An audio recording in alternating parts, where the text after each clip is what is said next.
श्री शिवाय नमस्तुभ्यम दोस्तों। आप सभी लोग जानते हैं कि आज पंडित जी की अश्वत्थामा शिव महापुराण कथा का चौथा दिन था, जो कि बुरहानपुर मध्य प्रदेश में ये कथा चल रही है। और दोस्तों आज की कथा में भी पंडित जी ने कई सारी विशेष बातें और कई सारे विशेष उपाय बताए हैं, जो कि आप लोगों को सुनना बहुत ज़्यादा ज़रूरी है। क्योंकि जब आप शिव महापुराण कथा की बातों को, ज्ञान को सुनते हैं तो आपके जीवन में बहुत सारे अंतर आते हैं और आपको भगवान शिव जी का आशीर्वाद भी प्राप्त होता है। तो आज की कथा की पूरी जानकारी हम आपको इस वीडियो में देने वाले हैं, साथ ही में सारे उपाय और विशेष बातें भी बताने वाले हैं। तो दोस्तों सबसे पहले हम लोग उन विशेष उपायों के बारे में बात कर लेते हैं, जो कि पंडित जी ने अपनी आज की कथा में यहाँ पर बताए हैं। दोस्तों सबसे पहला जो हम आपको उपाय बताने जा रहे हैं वो ये है कि अगर आप लोग प्रतिदिन शिव जी के मंदिर जाते हैं, शिव जी पर 1 लोटा जल चढ़ाते हैं, तो आप ये मानकर चलिए कि आपके घर में कभी भी कोई रोग बीमारी प्रवेश नहीं करेगी, कोई दुख समस्या नहीं आएगी। अगर घर में से कोई एक सदस्य भी शिव जी पर 1 लोटा जल चढ़ाने जाता है तो उसके घर पर भगवान भोलेनाथ का आशीर्वाद हमेशा बना हुआ रहता ही रहता है दोस्तों। उसके बाद में दोस्तों अगला जो उपाय यहाँ पर हम आपको बताने जा रहे हैं वो है रोग मुक्ति का। अगर आपके घर में बहुत ज़्यादा रोग मुक्ति है, बहुत ज़्यादा लोग बीमार रहते हैं, कुछ समझ नहीं आता है कि भाई क्या करना चाहिए, दवाइयाँ चलती ही रहती हैं आपके घर में किसी न किसी सदस्य की, तो उस स्थान पर दोस्तों आप एक काम और कर सकते हैं, एक उपाय और कर सकते हैं। वो ये है कि आपके घर के आसपास जो भी शमी का वृक्ष हो, मतलब शमी का जो पेड़ होता है ना, जो कि शिवलिंग के ऊपर चढ़ते हैं, तो शमी के वृक्ष के नीचे आपको जो है जल में थोड़ा सा दूध मिलाकर, अब दूध कौन सा मिलाओगे, दूध आपको मिलाना है शुद्ध देसी गाय का। कौन सा? शुद्ध देसी गाय का। क्योंकि शिव जी को जो भी चीज़ समर्पित होती है वो शुद्ध समर्पित होती है और पूर्ण समर्पित होती है ना। तो आपको 1 लोटा जल में थोड़ा सा, भले 1 चम्मच ही डालो, पर थोड़ा सा कच्चा दूध बिल्कुल शुद्ध वाला, शुद्ध देसी गाय का डाल दो। और डालने के बाद दोस्तों इसे आप लोग हफ्ते में 1 बार, कितनी बार? हफ्ते में 1 बार किसी भी शमी वृक्ष के नीचे अवधूतेश्वर महादेव के नाम का स्मरण करते हुए वहाँ पर समर्पित करके आओ। ठीक है। जो व्यक्ति इस उपाय को करेगा उसके ऊपर कभी रोग बीमारी नहीं आएगी, आने भी वाली होगी तो वो नहीं आएगी, घर परिवार में किसी सदस्य को कोई रोग बीमारी नहीं घेरेगी। बहुत ही विशेष उपाय है, ज़रूर करके देखिए। उसके बाद में दोस्तों अगर आपके घर में संपदा की कमी है, धन की, वैभव की कमी है, तो उस स्थान पर भी दोस्तों आप एक बहुत ही छोटा सा उपाय कर सकते हैं। आपके घर के आसपास जो भी आंवले का वृक्ष हो, मतलब आंवला जो होता है ना, आपके घर के आसपास जो भी आंवले का वृक्ष हो, उस आंवले के वृक्ष के नीचे आपको क्या करना है, कोई भी शुद्ध देसी गाय के दूध से ताज़ा मिष्ठान, कोई भी बनी हुई चीज़ आपको वहाँ पर भोग लगा कर आनी है। मतलब आपके पहले तो अपने घर में जो है शुद्ध देसी गाय का दूध ले आओ और कोशिश करो कि आप अपने घर में ही कुछ जो है उस दूध से कोई बनी हुई सामग्री बनाओ, है ना। क्योंकि बाहर से लाओगे तो उसमें तो मिलावट होगी ही होगी। ठीक है। तो आपको क्या करना है, अपने घर में ही कोई ऐसी शुद्ध देसी गाय के दूध की कोई सामग्री बनानी है, दूध से बनी हुई। ठीक है। मिष्ठान बनाना है। उस मिष्ठान को, उस दूध के मिष्ठान को आपको जो है आंवले के वृक्ष के नीचे भोग लगाकर आना है। ठीक है। इस काम को करने से आपके घर में लक्ष्मी संपदा की कभी भी कमी नहीं होती है और वो हमेशा जो है वृद्धि ही होती ही रहती है। ठीक है। और दोस्तों जब भी आप भगवान शिव जी के मंदिर जाओ तो शिव जी पर चढ़ा हुआ थोड़ा सा जल अपने घर में लाकर ज़रूर छींटो। क्योंकि कभी भी हमें शिव जी पर मतलब जब हम जल चढ़ाने जाते हैं तो कभी भी खाली लोटा हमें अपने घर लेकर नहीं आना चाहिए। ठीक है। और शिव जी पर चढ़ा हुआ जल का आपको आचमन भी करना चाहिए, अपने घर में आकर उसे छींटना भी चाहिए। ठीक है।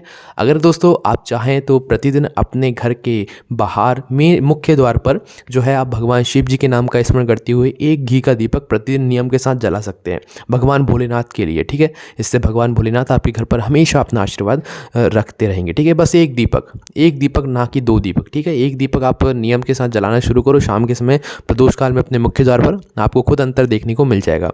भगवान शिव जी के मंदिर में जा रहे हो तो कुछ भी अगर आपके मन में कामना हो तो भगवान शिव जी के सामने झोली फैलाकर बोलो कि भगवान शिव, हम तो आपके ही बच्चे हैं, तो हमें जो है ये हमारा काम ऐसा है। जो भी आपके मन में जो कामना हो वो आप बोल सकते हैं, है ना। उसके बाद में दोस्तों शिव जी के मंदिर से जब आप लोग लौटते हैं तो उस स्थान पर आपको एक विशेष काम और करना चाहिए। शिव जी की जो चौखट होती है, मंदिर के अंदर प्रवेश करते समय तो आप शिव जी के चौखट के पैर पड़ते हैं, पर मंदिर के बाहर निकलते समय आप सीधा मंदिर से बाहर आ जाते हैं, जो कि नहीं करना चाहिए। मंदिर की चौखट पर आपको जल भी चढ़ाना चाहिए, जो आप जल लेकर जाते हैं ना वो भी चढ़ाना चाहिए, पर पहले शिव जी पर चढ़ा दिया करो, उसके बाद आप लोग चाहो तो चढ़ा सकते हो। ठीक है। और दोस्तों मंदिर से लौटते समय आपको उस चौखट के जो है अपना सीधे हाथ की हथेली रखकर उसे अपने माथे से भी ज़रूर लगाने चाहिए। शिव जी की चौखट की जो रज रहती है वो हमारे माथे पर लगनी चाहिए। इससे बहुत बड़े फल की प्राप्ति होती है लिए भगवान भोलेनाथ का आशीर्वाद हमें मिलता है। ठीक है, तो ये आप उपाय भी ज़रूर करा कीजिए, है ना। तो चलिए दोस्तों, अब हम बात करते हैं आज की उन विशेष बातों की जो कि पंडित जी ने अपनी आज की कथा में सभी लोगों को बताई हैं और सिखाई हैं। सबसे पहली बात दोस्तों, पंडित जी ने आज की कथा में ये बताया है कि शिव कथा को सुनने वाले 3 लोग होते हैं। अब वो कौन कौन से लोग होते हैं वो आप लोग सुनिए दोस्तों। सबसे पहले वो व्यक्ति आते हैं कथा सुनने के लिए जो शिव रूपी मोती को चुनने के लिए आते हैं। ठीक है, समझ रहे हो, शिव रूपी मोती को चुनने के लिए आते हैं, जो कि शिव महापुराण कथा में पंडाल में आते हैं और पंडाल में बैठकर अपनी शिव महापुराण कथा को पूरा मन और पूरे दिल लगाकर सुनते हैं। ठीक है, वो शिव महापुराण कथा के मोती को चुनते हैं। पहले व्यक्ति ये होते हैं जो कि सर्वश्रेष्ठ होते हैं। अब जो दूसरे व्यक्ति होते हैं वो होते हैं काम लोभ देखने वाले, कि आज कौन आया, कौन नहीं आया, कौन कैसे कपड़े पहना है, क्या कमी है, कहाँ क्या चीज़ लग रही है, क्या नहीं हो रहा है, क्या हो रहा है, ये सब देखने वाले दूसरी तरह प्रकार के लोग आते हैं जो कि काम लोभ देखने के लिए आते हैं। ठीक है, और तीसरे प्रकार के वो लोग आते हैं कि यार आज तो हम फ्री बैठे हैं तो चलो शिव महापुराण कथा को ही सुन लेते हैं। मतलब एक वो व्यक्ति है जो आखिरी वाला हमने आपको बताया, जो कि मतलब समुद्र में डुबकी लगा कर आता है, उसको उससे कल्याण भी हो जाता है। ठीक है, मतलब कि वो व्यक्ति फ्री बैठा है और वो शिव महापुराण कथा को सुनने चला गया है और उसने भी जो है शिव महापुराण रूपी समुद्र में डुबकी लगा दी, उसका भी कल्याण हो गया। तीसरे तरह का ये व्यक्ति होता है ना। तो इस प्रकार की बात जो है 3 तरह के लोगों की जो है यहाँ पर पंडित जी ने अपनी आज की कथा में यहाँ पर बात बताई है। और दोस्तों पंडित जी ने ये बात भी बताई है कि समुद्र और शिव महापुराण कथा में आप ये विशेषता लगा सकते हैं कि समुद्र भी गहरा होता है, बहुत गहरा होता है, जिसकी कोई गहरा ही नहीं है, बहुत गहरा होता है। उसी प्रकार से शिव महापुराण कथा भी बहुत गहरी होती है, उसका कोई अंत ही नहीं है, अंत होता ही नहीं है। शिव महापुराण कथा एक ऐसी कथा है। उसके बाद में दोस्तों समुद्र की गहराई और शिव महापुराण कथा की दोनों की गहराई है, पर दोस्तों समुद्र में डूबोगे तो आप मर जाओगे, है ना। पर दोस्तों शिव महापुराण कथा की गहराइयों में डूब जाओगे तो आप तर जाओगे, मतलब भगवान भोलेनाथ के मतलब आशीर्वाद में डूब जाओगे, उनकी भक्ति भजन में डूब जाओगे तो आप तर जाओगे, आपका कल्याण हो जाएगा, आपका जो है सभी कुछ, आप जो चाहोगे वो आपको सब कुछ मिल जाएगा। ऐसी बात पंडित जी ने अपनी आज की कथा में यहाँ पर बताई है। उसके बाद में दोस्तों जो अगली बात बताई है वो बहुत ही विशेष बात है और इस बात को आप सभी लोग ज़रूर विशेष रूप से सुनिए। दोस्तों कभी आपको ऐसा मौका मिल जाए कि आप किसी कथा में हो, किसी सत्यनारायण की कथा में, आपके घर में कोई कथा हो रही है या किसी भी जगह पर कोई कथा हो रही है, आपको प्रसाद बांटने का मौका मिल गया हो, तो उस स्थान पर आप एक बात बहुत ही विशेष रूप से ध्यान रखिएगा। पंडित जी ने बताया कि प्रसाद बांटने वाला नर्क चला जाता है अगर वो एक छोटी सी गलती कर देता है। प्रसाद बांटना मतलब कोई दिक्कत नहीं है, पर प्रसाद बांटते समय अगर आपने ये गलती कर दी तो आप नर्क जाओगे। प्रसाद बांटने वाला व्यक्ति अगर अपने वाले को देखकर ज़्यादा प्रसाद दे देता है उस आस्था भजन के भाव मतलब जगह पर, तो भाई उस व्यक्ति को नर्क जाना पड़ता है, जो व्यक्ति प्रसाद बांट रहा है। ठीक है, इसलिए जो व्यक्ति प्रसाद की थाल अपने हाथ में ले ले, लोगों को प्रसाद बांट रहा हो, तो जितना उसने पहली बार में प्रसाद उठा लिया उतना ही भाग उसको सभी व्यक्तियों को देना है, भले ही वो बाहर का हो चाहे घर का हो, कोई कितना ही प्रिय हो, आपको उसको एक ही भाग देना है जितना आप सबको देते आ रहे हो। भले ही आप फिर बाद में अलग से अपने साथ रख लेना, पर उस स्थान पर खड़े होते समय जब आप सबको एक प्रकार से मानकर प्रसाद दे रहे हो, उस स्थान पर ना आपको घर का देखना है ना बाहर का देखना है, सभी को बराबरी से जो है प्रसाद यहाँ पर बांटना है। ठीक है, नहीं तो अगर आपने गलती की, अपने वाले को ज़्यादा प्रसाद पकड़ा दिया, तो भाई आपको जो है नर्क जाना पड़ेगा। ये बात पंडित जी ने अपनी आज की कथा में बताई है। उसके बाद दोस्तों पंडित जी ने आज की कथा में ये बताया कि हमें भगवान जी को प्रतिदिन धन्यवाद देना चाहिए, क्योंकि भगवान ने हमें 2 पैर दिए हैं जिनसे हम चल पा रहे हैं। क्योंकि कई सारे लोग ऐसे हैं जिनके पैर नहीं है, वो कैसे अपना मतलब दिन गुजारते हैं, वो चल भी नहीं पाते हैं। ठीक है, मतलब आपको 2 पैर मिले हैं आप जिनसे चल रहे हैं, तो उसके लिए आप धन्यवाद करो। 2 हाथ मिले हैं जिनसे आप काम कर रहे हो, किसी के पास तो वो भी नहीं है, तो आप उनका धन्यवाद करो। आपको 2 आंखें मिली हैं, किसी के पास वो भी नहीं है, उनका धन्यवाद करो। 2 कान मिले हैं, आपके शरीर में इतनी सारी चीज़ें भगवान ने आपको दी हैं, जो कि सभी चीज़ें अच्छी अभी तक मतलब सही तरीके से रखी हुई हैं, तो उसके लिए भगवान का धन्यवाद करो। ठीक है, और दोस्तों उसके बाद पंडित जी ने ये बात बताई कि जो व्यक्ति भगवान का धन्यवाद नहीं करता, वो व्यक्ति अगले जन्म को याद रख ले कि 84 लाख योनियों में से 36 नंबर की जो योनि होती है वो होती है जो है बाल का जुआ। मतलब बाल की जुओं को क्या करते हैं कि बाल की जुओं को निकाल कर उसके वहीं के वहीं मार देते हैं, है ना।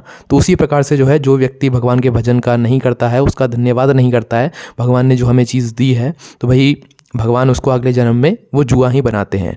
ठीक है, तो ये बात पंडित जी ने अपनी आज की कथा में यहाँ पर बताई है। उसके बाद में दोस्तों पंडित जी ने जो अगली बात बताई है वो ये बात बताई है कि इन 3 जगहों पर दिया हुआ कोई भी दान, कोई भी सामान, कोई भी सामग्री कभी भी खाली नहीं जाती है, उसका फल आपको कहीं ना कहीं पर हमेशा मिलता ही मिलता है। ठीक है, तो वो कौन सी 3 जगह हैं वो आप लोग सुनिए। सबसे पहली जो जगह है वो है ब्राह्मण जन। अगर आपके घर कोई ब्राह्मण जना है या आपने कुछ भी सामग्री ब्राह्मण जन को जो है एक दक्षिणा के रूप में दी है, तो वो वो आपकी दक्षिणा कभी खाली नहीं जाने वाली, ठीक है। ब्राह्मण जन को, है ना, जो भी गुरुजी हों, जो भी आपके मतलब बड़े हों, जो भी ब्राह्मण जन हों, अगर आपने उनको कुछ सामग्री दी है तो वो आपकी कभी खाली नहीं जाएगी।